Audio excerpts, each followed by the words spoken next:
ஒரு நத்தை இந்த மழைக்கு எவ்வளோ மேலே வந்து ஏறி இருக்கு பாரு. எந்த பெரிய வீடு கீழே இங்கேருந்து ஊர்ந்து வந்து மேலே இருக்கிறிய நத்தையே நீ மழைக்கு. இது நியாயமா? உன்னை காலையில் பார்த்தா காக்கா கூட தூக்க முடியாது, ஓடி போய் லவுக்குன்னு உன் வீட்டுக்குள்ளே பூந்துக்குவேன். உன்னை காக்கா தூக்காது. நேற்று பார்த்தேன் உன்னை கீழே, இன்றைக்கி இவ்வளோ மேலே வந்து ஏறி இருக்க. ராத்திரி நேரம் எங்கேயா தப்பிச்சு ஓடி போயிடு, ஓடிடு. தண்ணியில் எங்கே வந்த நீ? பின்னால் இருக்கிற குட்டையிலேருந்து பாதுகாப்பாக இருக்க தேவையில்ல நீ. ஆனால் உன்னை ஒருத்தரும் ஒன்றும் பண்ண முடியாது. பசங்க, சின்ன பசங்க பார்த்தா தான் தூக்கி போட்டு வந்தாடிடுவாங்க உன்னை. மற்றபடி காக்கா நாய் ஒன்றும் உன்னை பாதுகாப்பான ஒரு உயிரினம்னா நீ தான். அத்தையாரே அத்தையாரே.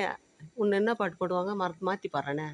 நத்தையாரே நத்தையாரே அத்தை வீடு பயணமா, அத்தை வீடு போகும்போது தண்ணீர் கூட தேவையா. இது சின்ன வயசில் நாங்கள் ஸ்கூலில் பாடின பாட்டு. நத்தை ஹவ் ஆர் யூ, சீக்கிரம் போய் குட்டையில் சேர்ந்துடு. பாய் பாய் பாய் பாய் பாய் பாய் பாய் பாய் பாய் பாய் பாய்.